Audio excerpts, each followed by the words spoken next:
Hello, welcome. This is week 6 of MUS 654. This is our weekly Google Hangout where we talk about musical aspects of musical learning and teaching. And this week we're talking about technical issues. So some of the themes that we've been looking at this week are embedding good practices, understanding things, and navigating challenges.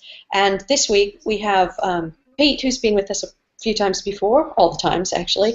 He's having connection problems, so he'll drop in and out. And we welcome Jonathan Rees and Rob Murray, and they're going to say a bit about who they are. So, Jonathan.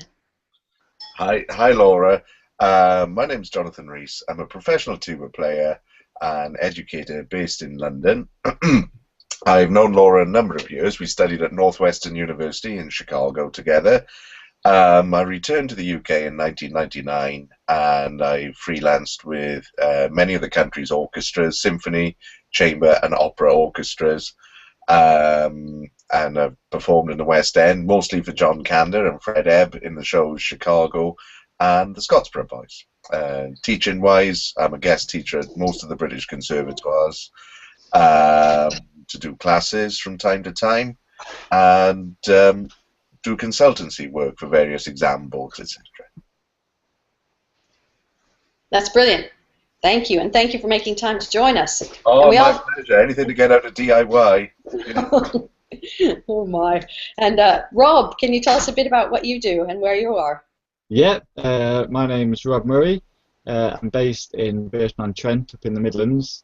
I studied with Laura at Chichester University quite a few years ago now. And after I graduated, I moved back to Burton and set up a music academy. So we put teachers into the school, peripatetic teachers, where we teach a range of instruments, the orchestral range. And we also run ensembles, different clubs and music tours as well. So I still play quite a lot. I'm a trumpet player.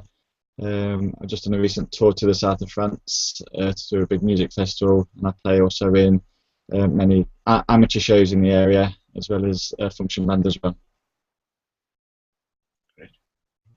That's it. That's brilliant. No, that's brilliant. I just spilt my lovely cup of hot water on my keyboard, so I panicked. I was trying to tell my fantastic family not to be noisy in the background, but instead I banged my cup of hot water and panicked. So you see me looking panicked. But yeah, can you tell us how many kids you've got? Because that gives we've got an idea of scope. Yes, we just had a big intake this September, and we're up to just around the 300 mark. That's a lot. That's a lot. And they're what ages? From 16 up to 18. No, sorry, 6 to 18. Yeah. 6 to 18 is a big difference from 16 to 18. So really, today we've got the whole spectrum. We've got really little experience with really little ones up through school. We've got experience with conservatoire students. We've got university experience and teaching at university. So that's a lot of a lot. So how would you? What are the first things that come to mind when we think about technical issues and your instrument when learning it? You can either, it can either be something that you thought was a really foundational thing that you learned in your own learning, or something that you've come across that you find is really important to get across to new learners. Okay, Rob, do you want to go first?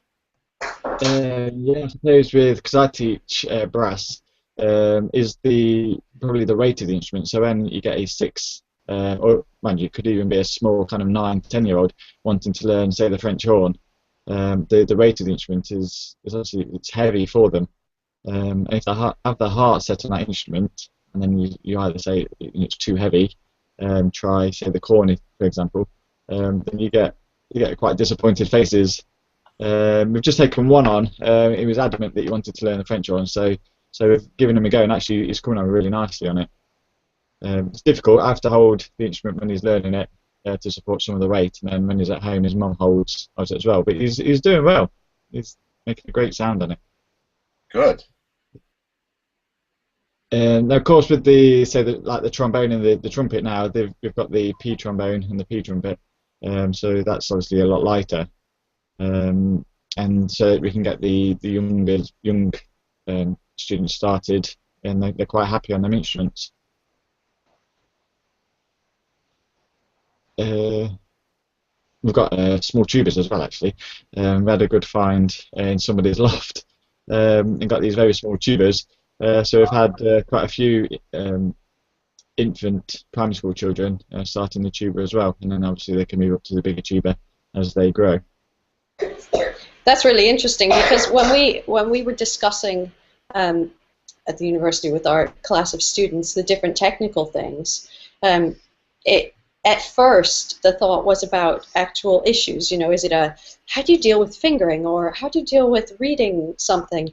And then what came out more and more were these practical things of actually there's, you know, the cost of the instrument, or the size of the instrument, or things like, well, what about, somebody commented, what about pain, you know, and injury and posture, and how do you deal with that? And so it's a huge topic, and there's not just one thing. What have you found with your students and your own practice, Jonathan? Because the tuba is not a small instrument. I mean, we all play pretty big instruments, except for you, Rob. Well, it's pretty. There's no one clear path. It depends on the age of the student, and there's people like myself who wanted to play trumpet and played trumpet and weren't very good. So they said, you're a big lump and we need a tuba player in band. And then I started playing tuba, and it went from there. The youngest tuba players I teach are about 8 or 9 years old, and they've got miniature instruments, which actually I find much harder to play than a professional level instrument. If they can play well on that, they'll play well on anything. It depends on their physical size. One of the interesting things, I teach at Allain School in Dulwich, which is a fee-paying school, and there's specialist instrumental tutors for every instrument. We also, in the junior school, every pupil either plays a woodwind or a brass instrument, but every pupil plays a stringed instrument. They've got 3 string teachers full-time on the faculty, but it's a privately funded school. They can still do that. It was like music education used to be in the UK in the 70s, basically. So we've got a couple of school orchestras and bands and various ensembles and tons of chamber music. It's you know, it's Shangri-La, really. But one of the technical issues I'm having is that the kids are coming through from the junior school, and they are in between the size. They're too big for a junior instrument, but they're too small for a full-sized instrument, and there's nothing in between. And there is also transportation issues of getting the instrument home in order for them to practice between lessons, because a lot of the kids walk with it being London, but they can't walk with a tuba, especially if it's in a hard case, and if it's in a gig bag, there's going to be nothing left of it in a couple of weeks, unfortunately, with it being school kids. So there's these technical issues. There's the perennial problem of posture. I'm in danger of being a boring teacher to a lot of them, because it's very interesting. Although I teach at a very high level at the conservatoires, 99.9% of the issues that I face can be stopped if they are nipped in the bud and you get good working practices from the beginning. And the only way to do that is repetition, repetition, repetition, week after week, until the kids do it as natural as natural instinct. I'm not a big believer in people having this natural flair for an instrument.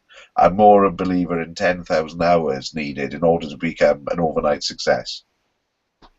10,000 hours of careful, dedicated, thoughtful practice.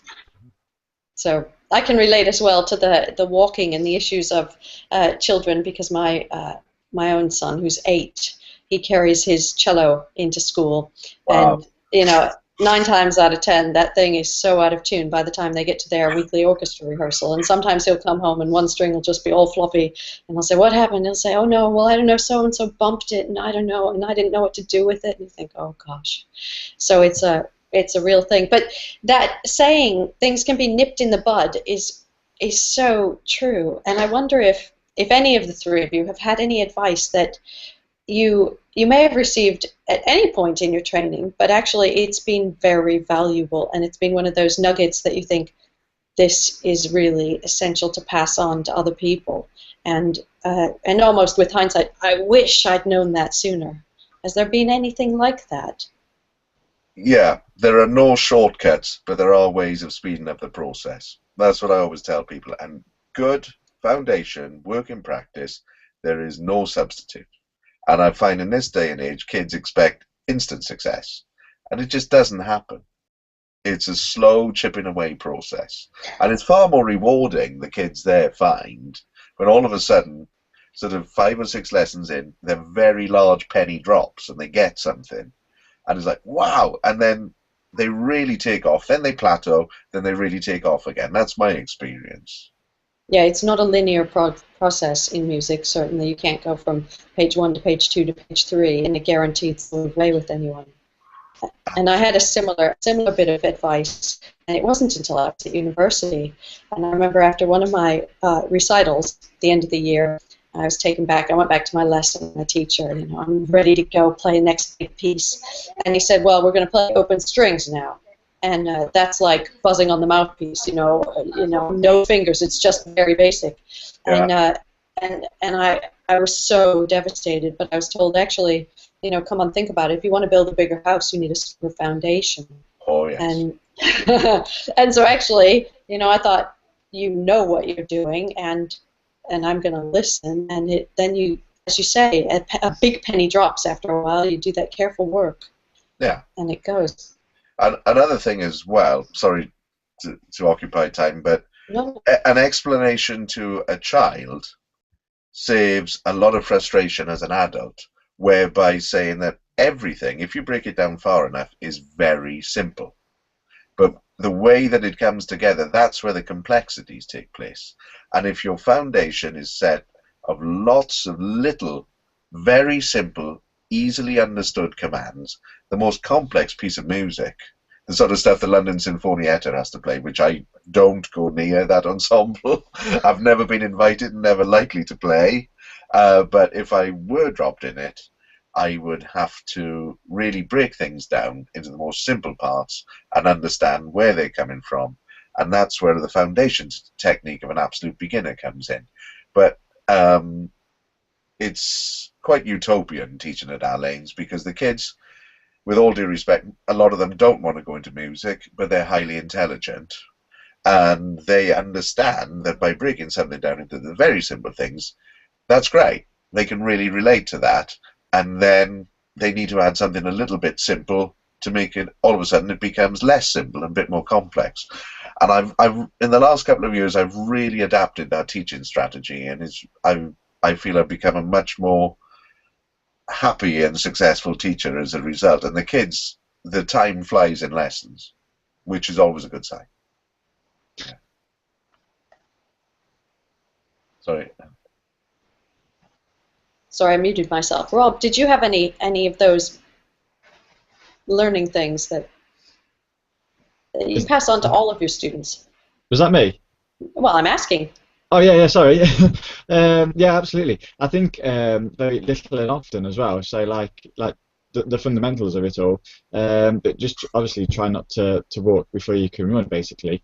I know with the brass we get a lot of problems with tonguing, where they kind of huff along the instrument instead of tonguing. So if we can really kind of drill that into them from the beginning, and just check that they're tonguing all the time, and really reiterate how important that is, so that the week's practice that they are using that tongue and engaging, so they don't come back the following week and kind of huff along the instrument.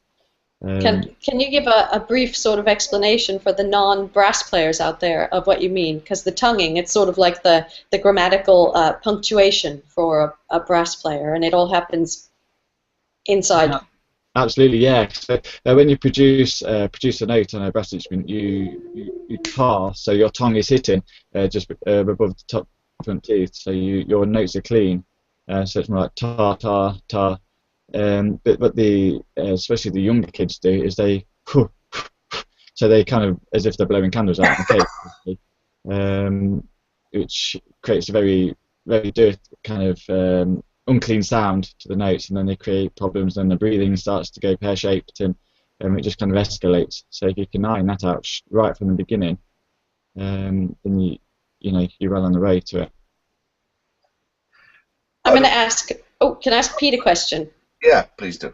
Okay, I was going to say, Pete, from the point of view of being the student in the group at the moment, of course we're all students, but you have the benefit of actually having that as an official title at the moment. So you get this question, which is, when you're learning something, do you have any, and you've got to practice, so we've heard, okay, little and often, 10,000 hours, and dedicated practice, and you've got a repetition. What keeps you going when you've got to work out a piece and you have to face all that and do things in the right order, and otherwise you might have to backtrack later? I think what keeps me going most is if I like the piece. A lot of the time, because when I started playing guitar, I started on by myself. I basically just taught myself off YouTube, so that meant that I was my own sort of teacher and I could pick all my repertoire, and so I'm not going to just learn something that bores me. So I've been very used to that for a long time now, so I do find that if I have to do something that I don't want to do, I'm not very good at doing it. That being said, obviously there's stuff that you have to do, but you understand that they're important, but I think if you like something, you'll find a way to do it, basically. And because I now really enjoy guitar as like the instrument itself, as opposed to just I like playing this one song or I like doing that, it kind of, that mindset is permanent. So I never really get too bored, even if it drives me to the point where I feel like my head's about to explode. I still really, really enjoy playing whatever it is generally. But I would say pick stuff that you like and learn it very well.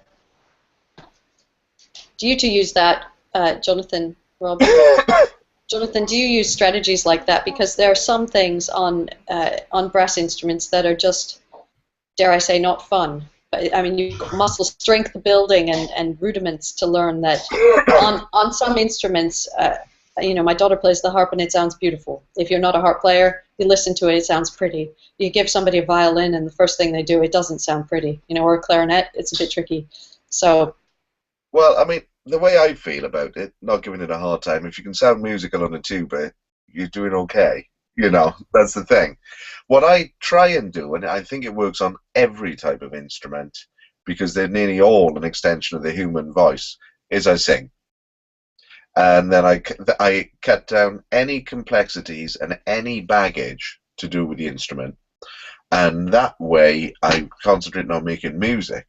And if I know what I want musically, my body will take care of the technique. It'll find a way. And the more... I'm a firm believer that you can't analyze and play at the same time.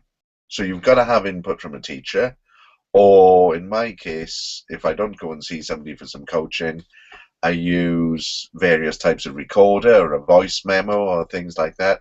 So I'm just concentrating on making music and making it sound like an extension of the human voice, getting it into the context, whether it's an ensemble piece, whether it's a solo bit, if it's a solo within an ensemble piece. So I just, music comes first and everything else just doesn't matter, really. It'll take care of itself.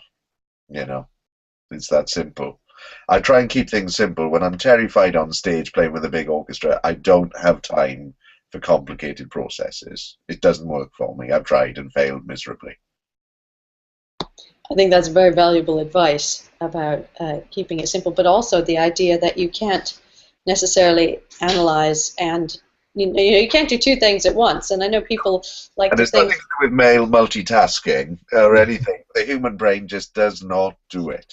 No, it's true. I mean, there's an auditory thing where it's actually called the cocktail effect. If you're in a party and there's people talking and you listen to one, you listen to the other, but you don't listen to both at the same time, and your brain chooses which one to filter. So actually you're neglecting the one you're not listening to. It's not, there's none of this men-women multitasking thing. It's just... It's the human brain. It is very much set for doing tasks or receiving analysis, or performing analysis rather than receiving analysis. And when I got my head around that and just concentrate on what I actually wanted to sound like, I dramatically improved. And that was only really in my early 40s, if I'm honest. Yeah. Rob, what do you think about with kids? Because I think early 40s. What about when you're like 14 or 10? And if it's understanding what you want to do you talk to the kids about that? Do they know what they want to do? Or musically?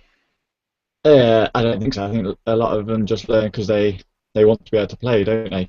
I don't think they kind of think long term about anything. Oh, but not long term. I mean, just in a passage. Do you get them to engage with why and how they're doing something? Yeah. It's one of those tricky things. I mean, it's tricky because that opens like a huge question of does one make things appropriate for children, or do you just tell them how it goes, or is it a bit of both, or how do you deal with? There's so many different things. How do you keep them interested and tell them this is why they're doing something and give them motivation and. Oh. Yeah, so explain everything what they're doing, and obviously this time we're approaching now the Christmas time is really good because we can use the Christmas repertoire, and if they can get a well-known carol learned by Christmas, they're really engaged. But then you can also build the technique aspect into that, or the long lines, like you say, if you can sing it, and then that can really help, so that they can think how they sing it in their assemblies, and then how they play it and relate the two together, so they get really nice long lines there, the phrases. Yeah, and because they're doing something familiar, a song that they know, they're really, really engaged, and you can build that technique into it so they don't kind of get bored and have to tongue for hours and hours and etc. Yeah. It ties in very much with. There's no shortcuts, but there's ways of speeding up the process. This really speeds up the process. One of the things I've found that is enormously beneficial, but is a very, very tricky area because of child protection laws, is if you record a child in the lesson and get them to listen to playback, and then get them to do what you say and listen to playback, it has dramatic results. However, because of child protection laws, you have to be so careful. It is just not worth going there and doing it. It's a real shame because it's a massively helpful educational tool, but I can fully understand why it's frowned upon in a one-to-one lesson. It's not appropriate with a teen or a young child. But it's a real shame because it is a massive, massive help. I've had the lessons where the parent sits in by invitation and they've recorded the child. Yeah. And then that's fun. Way around it. I think if there is a persistent problem that the child is either not acknowledging or is simply incapable of being aware of, which is often the case. I can only speak for myself. I'm more than happy to put my hand up. That's happened to me many times. I just don't know that I'm doing something. And as a result, it's very frustrating because the teacher is telling you, and inevitably there's an element of distrust. Not in a bad way, but it's not an ideal learning environment. It could be in a bad way. We've all seen teaching-student relationships go horribly wrong as a result, and there is no need for it to reach that level of unease and distrust. If the pupil is willing to learn, they will learn, but it's just finding the right way. There are also tools you can use, like playing into, I told somebody even today, and I've got on my phone a tuner, a guitar tuner app, and it works for anything, but it shows you the waves and green light, red light if you're in tune, and you can play into those kind of things. Either a tuner for intonation, obviously, or a decibel meter for dynamics, and then you go like, oh my gosh, I thought I was making a difference. You go, no, actually it sounds the same, and that thing says it's the same, and it's not just me lying to you and making fun of you. You actually need to do some dynamics, and that's quite a fun one. But I've used recording as well to celebrate progress. When people say, "Oh, it's so bad. Oh, it's really bad," you go, "Actually, it sounds quite good." Yeah. And they record and they go, "It was good." Yeah. It's building confidence at every stage, and building confidence in the people's ability to themselves to find their whatever works for them to inspire them to practice and practice regularly. That is the big thing. I find it quite hard to get them motivated to practice every day at the school because they're in a fee-paying school. There are clubs, there are millions of things going on. And it's only when they do practice regularly they see the greatest, most dramatic results. When they don't have the opportunity to do that, it is 3 steps forward, 2 steps back all the time.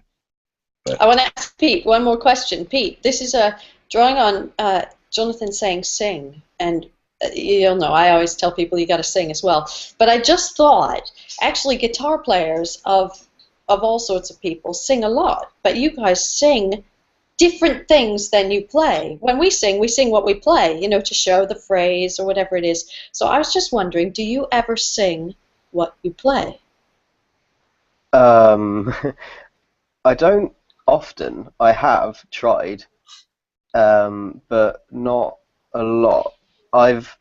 But I'm not much of a singer, so I'm probably one of like not a great person to ask. But I'm becoming more of a singer like recently. No, but you don't have to be a singer. It's about it's like drawing a phrase, which we'll do in a couple of weeks, and we'll invite people to draw the phrases of different bits of music that we play. But it's not about the quality of the singing or the voice. You know, when I demonstrate those sorts of things, I go and then people go, okay, I can join in. Yeah, I find that a lot of the time, if I'm trying to work something out, I'll definitely sing in my head.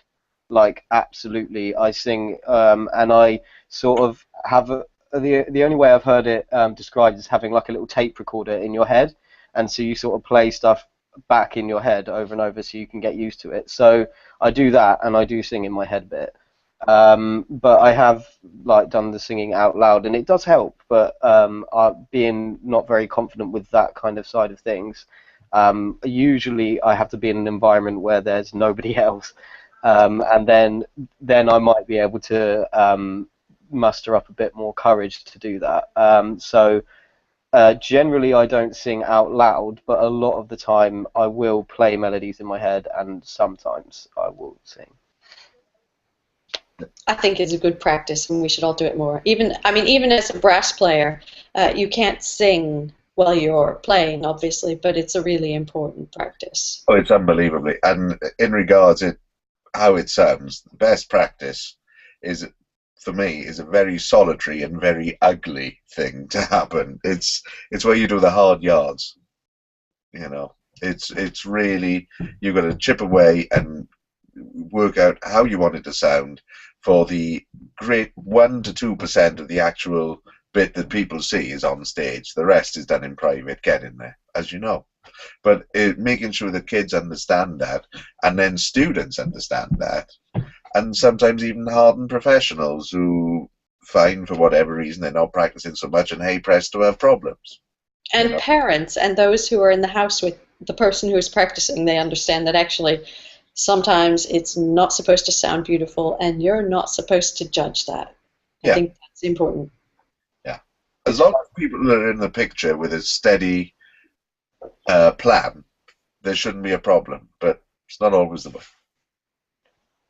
It's funny, actually. I had a couple housemates that didn't realise how much work you put into something, like behind the scenes, because they said that because they knew me in first year, but I wasn't living with them then, and then I started living with them in second, third year, and they said, wow, like you actually, there's like a reason why you do what you do, do you know what I mean, like, or why you can do what you can do, because they were saying that they, prior to living with me, they'd never seen the amount of work that went in behind the scenes, and so that's why they were like, well, actually, yeah, no, fair enough, that's why you're at that kind of level, and that was quite a nice thing to hear from someone, because you don't often get that kind of feedback from outsiders, because like Jonathan was saying, you only see the 1 or 2%, the perfectly polished, finished product that's on stage. So yeah, that was quite nice.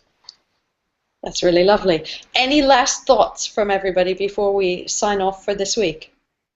Can I just say this term, this year actually, we've started a competition within the school, and at the end of each week the teacher will send in a nomination for the student that they think has improved most, and then by the end of the year, we show that they'll be rewarded with tickets to a concert or a show of their choice.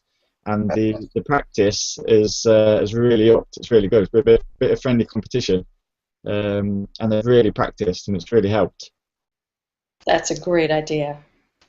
Yeah, I could do with that at the moment. I've got some talented kids who just, and the penny's not dropping that they need to practice more. So an incentive like that would be good. You need to give them 20p's, not just pennies. I don't give them the kids in my school could buy and sell me many times over. Well, thank you very much to Jonathan Rees for joining us from London, to Pete joining us from Chichester, to Rob Murray joining us from up in the Midlands, and I will see you in 2 weeks' time, because here we have a week that is a student self-directed week, and I'm having a week off. Yay! And I will be sending out a lovely page where we consider the larger picture of what is a curriculum, and so I'm going to give anyone at home some food for thought and reading homework for the next 2 weeks, and then see you in 2 weeks' time. And so thank you, and hope to see you all again. Thank you.